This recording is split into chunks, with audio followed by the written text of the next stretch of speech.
Você já parou para pensar sobre a forma como você pensa? Imagine a sua rotina matinal de hoje. Você acordou, talvez tenha preparado o café da manhã, escovado os dentes, e dirigido até o trabalho ou ligado o seu computador.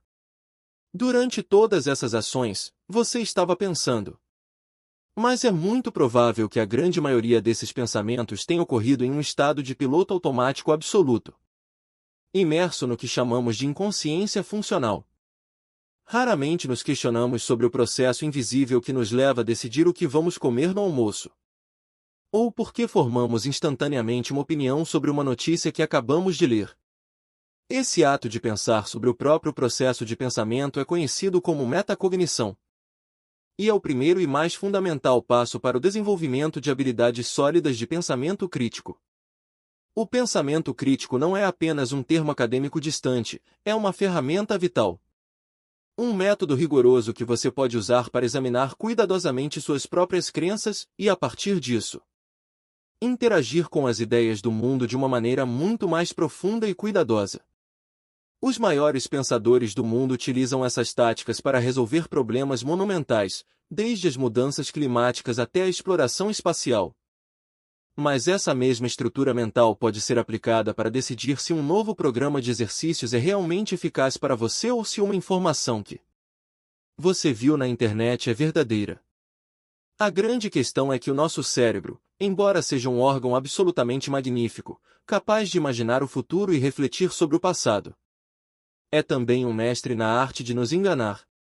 Para entender como essas ilusões mentais acontecem, precisamos fazer uma viagem às profundezas da nossa arquitetura cerebral, mergulhando na neurociência da crença e da perfeição. Imagine que você decidiu adotar um cachorro e, no fundo, já tem uma preferência secreta pela raça Corgi. Quando você abre o seu navegador para pesquisar, o que você digita? Dificilmente você fará perguntas neutras. Você pode buscar por algo como pitus são perigosos, mas ao pesquisar sobre a sua raça favorita, você digitará corgis são bons com crianças. Inevitavelmente, os resultados da sua busca irão confirmar a conclusão que você já havia tomado antes mesmo de começar a pesquisar. Você sente que fez uma escolha racional, baseada em pesquisa. Mas na verdade foi vítima de um viés de confirmação ditado por conexões neurais que preferem a emoção à lógica. Esse comportamento não é um defeito de caráter, mas uma herança evolutiva. Nosso cérebro opera em diferentes níveis, um conceito popularizado como o modelo do cérebro trino, que divide a nossa mente em cérebro reptiliano, cérebro límbico e neocórtex. O neocórtex, a parte mais evoluída e responsável pelo pensamento racional, frequentemente é sequestrado pelas partes mais primitivas. O cérebro reptiliano, governado pelos gânglios da base, foi projetado para nossa sobrevivência nas selvas primitivas. Ele reage instantaneamente ao perigo, regula a nossa necessidade de alimentação, proteção territorial e respostas de luta ou fuga. É ele que faz o seu coração disparar em uma situação nova, injetando adrenalina no seu corpo. E é ele que nos faz rejeitar ideias desconhecidas simplesmente porque o novo, na pré-história, geralmente significava perigo. Aprofundando essa linha de pensamento, percebemos que as nossas necessidades emocionais e psicológicas moldam a nossa percepção da realidade de maneiras sutis e poderosas. Nós fomos programados evolutivamente para buscar recompensas e evitar punições, um mecanismo mediado pela liberação de dopamina, o neurotransmissor do prazer. Quando encontramos uma explicação simples para um problema complexo, nosso cérebro nos recompensa com dopamina. Isso explica o nosso profundo anseio psicológico por controle. A superstição, por exemplo, nasce dessa necessidade de sentir que temos as rédeas de um universo caótico. Usar uma camisa da sorte não afeta o resultado de uma partida de futebol, mas nos dá a ilusão reconfortante de controle. Da mesma forma, nosso desejo inato de pertencer a um grupo e proteger nossa autoestima nos leva à dissonância cognitiva, que é o desconforto mental que sentimos quando confrontados com informações que contradizem nossas crenças fundamentais. Em vez de mudar de opinião, nosso cérebro frequentemente distorce os fatos para proteger o nosso ego, preferindo a aceitação social e o conforto emocional à verdade nua e crua. Mas se as nossas decisões presentes são tão influenciadas por instintos primitivos, poderíamos supor que pelo menos as nossas memórias são arquivos confiáveis do nosso passado, certo? Lamentavelmente, a ciência nos mostra que a memória e o equívoco andam de mãos dadas. Pense na sua memória mais antiga, talvez brincando em um parque quando criança. É muito provável que essa cena não seja uma lembrança pura, mas uma reconstrução imaginativa que o seu cérebro fabricou ao longo dos anos, baseada em fotos e histórias contadas pela sua família. Nós não temos uma câmera de vídeo acoplada aos nossos olhos. A nossa memória de curto prazo é extremamente limitada, capaz de reter apenas cerca de 7 itens por um tempo muito breve, focando apenas no que é essencial para a sobrevivência imediata. Quando uma informação passa para a memória de longo prazo, ela não é armazenada como um arquivo de computador imutável. Em vez disso, o cérebro altera sua própria estrutura física, criando novas redes neurais e fortalecendo as conexões sinápticas. O problema é que, cada vez que acessamos uma memória, nós a reescrevemos. Isso se torna ainda mais evidente quando analisamos as chamadas memórias de flash. Aquelas lembranças vívidas ligadas a eventos altamente emocionais ou traumáticos. Estudos mostraram que, anos após eventos marcantes, como explosões de ônibus espaciais ou desastres nacionais, as pessoas confiam cegamente em suas memórias sobre onde estavam e o que faziam. Mesmo quando relatos escritos por elas mesmas no dia do evento provam que suas memórias atuais estão completamente erradas. A confiança na memória não tem relação nenhuma com a sua precisão. Além da distorção temporal, enfrentamos constantemente a amnésia de fonte, que ocorre quando lembramos de um fato, mas esquecemos onde o aprendemos. Isso nos deixa perigosamente vulneráveis ao efeito da ilusão da verdade. Se ouvimos uma mentira repetida vezes suficientes, esquecemos a fonte duvidosa e passamos a aceitar a familiaridade da afirmação como prova de sua veracidade. O nosso cérebro, na tentativa de criar uma narrativa coerente sobre a nossa vida, preenche os buracos da nossa memória com detalhes inventados ou roubados de outras experiências. É por isso que, em investigações criminais ou em terapias, o uso de perguntas abertas é vital.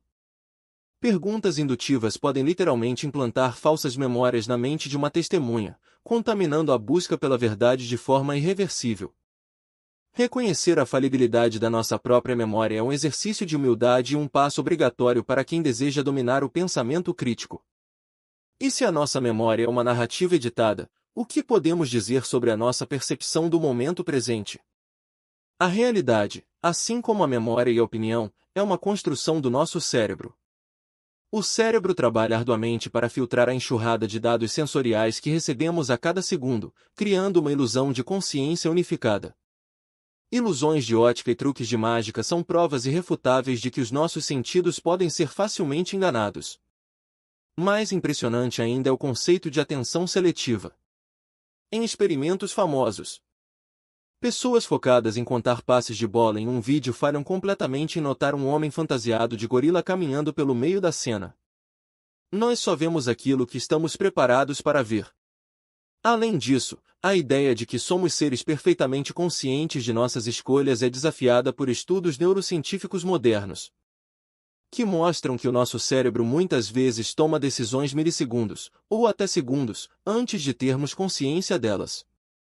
O que chamamos de intuição, aquele pressentimento repentino, não é magia, mas sim o resultado do nosso cérebro processando sinais não verbais e informações periféricas de forma subconsciente e incrivelmente rápida. Experimentos com pacientes de cérebro dividido, onde a conexão entre os hemisférios cerebrais foi cortada, demonstram que cada lado do cérebro pode operar de forma independente, fascinantemente.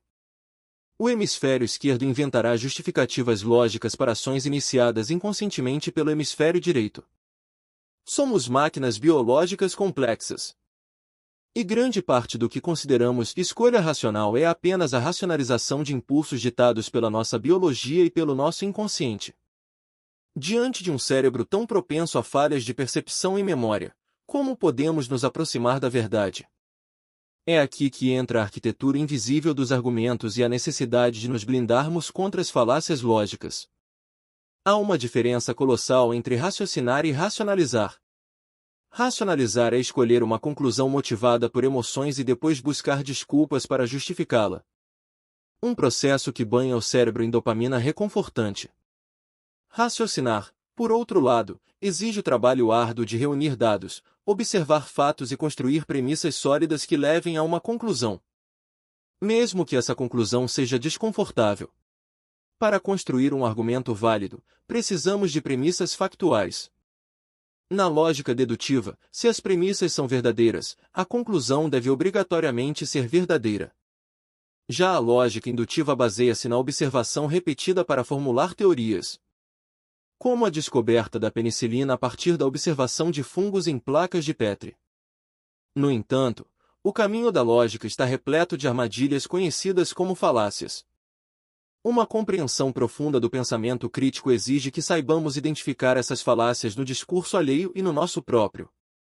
O non sequitur, por exemplo, ocorre quando a conclusão simplesmente não segue as premissas estabelecidas. Outra armadilha sedutora é o apelo à autoridade, que se aproveita do nosso instinto evolutivo de seguir líderes. Aceitar uma afirmação apenas porque uma celebridade, um político ou uma figura carismática a disse, sem exigir evidências. O cérebro humano é desesperado por padrões e significado. Se o evento B acontece depois do evento A, assumimos automaticamente que A causou B. Alguém pode argumentar que a taxa de criminalidade caiu porque os grafites foram apagados da cidade. Ignorando variáveis muito mais impactantes como o clima, a economia ou operações policiais simultâneas. Essa necessidade de ligar pontos que não têm relação causal é a raiz de muitas superstições e diagnósticos equivocados. Outra falácia que polui os nossos debates diários é o ataque pessoal, ou ad hominem. Em vez de refutar a lógica de um argumento, ataca-se o caráter de quem o profere. Descartar as evidências das mudanças climáticas alegando que os cientistas são arrogantes não altera a realidade dos dados. Da mesma forma, somos frequentemente vítimas da falsa dicotomia, a ilusão de que existem apenas duas opções extremas para um problema complexo. Na biologia, por muito tempo debateu-se se o comportamento humano era fruto puramente da genética ou exclusivamente da criação. Ignorando a vasta e complexa interação entre ambos. Reduzir o mundo a preto e branco é um conforto cognitivo, mas é o túmulo do pensamento matizado. Vemos também a falácia do espantalho, onde uma pessoa distorce deliberadamente o argumento do oponente para torná-lo mais fácil de atacar. Se alguém propõe penas alternativas para crimes não violentos, o oponente usa o espantalho dizendo: então você quer que as ruas fiquem cheias de criminosos perigosos? O pensamento crítico exige que evitemos essas táticas desonestas, lembrando que o objetivo de um debate não é a destruição do outro, mas a busca cooperativa pela verdade. É exatamente essa nossa vulnerabilidade a falhas lógicas e atalhos cognitivos que nos torna alvos perfeitos para as indústrias do marketing, da mídia e dos jogos mentais do mundo moderno. Hoje, mais do que nunca, com a internet democratizando a informação, mas eliminando os filtros editoriais rigorosos. Somos bombardeados por narrativas persuasivas projetadas para contornar nossa racionalidade. Os marqueteiros são mestres em explorar as heurísticas do nosso cérebro, que são os atalhos mentais que usamos para tomar decisões rápidas. Um exemplo clássico é o efeito do dígito esquerdo. Quando vemos um produto por $19,99, o nosso cérebro, tentando economizar energia e focar na informação mais simples, processa o número 19 com muito mais peso, fazendo-nos sentir que o produto é significativamente mais barato do que se custasse $20 redondos. Essa pequena manipulação gera bilhões em lucros. Além disso, o marketing frequentemente cria necessidades e medos artificiais.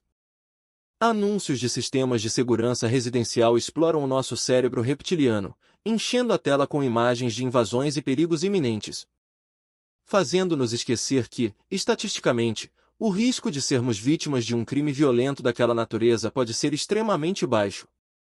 Eles vendem a cura para um medo que eles mesmos fabricaram. Essa manipulação atinge níveis ainda mais sofisticados e prejudiciais nos esquemas de marketing multinível. vendidos sob a falsa premissa de empoderamento, flexibilidade de horários e empreendedorismo. Esses modelos operam frequentemente como esquemas de pirâmide disfarçados.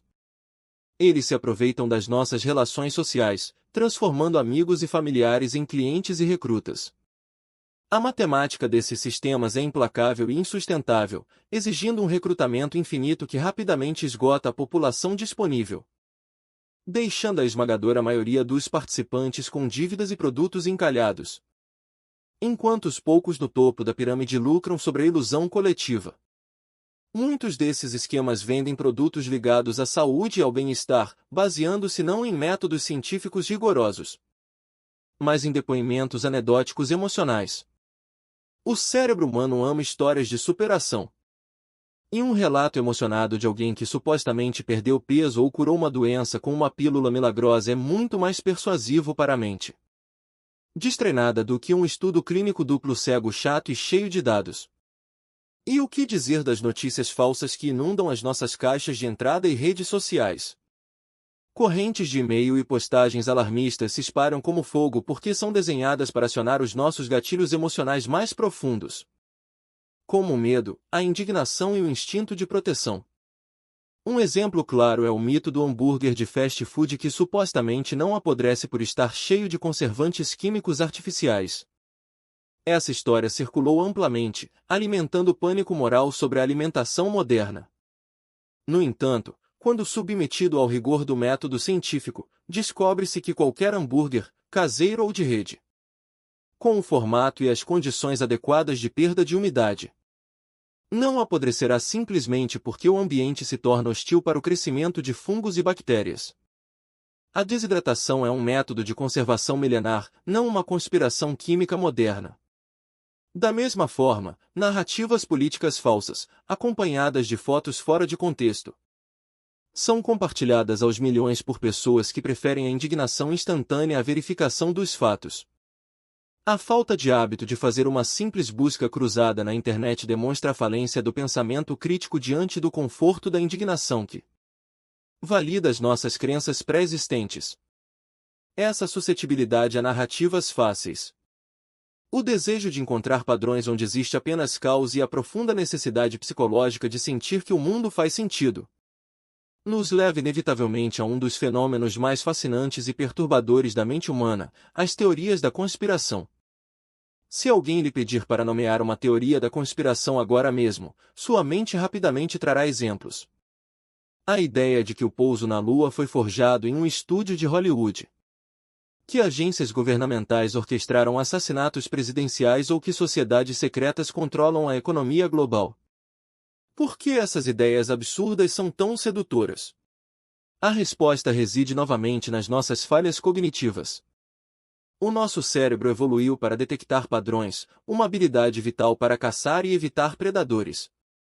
No entanto, na sociedade moderna, essa ferramenta entra em curto-circuito.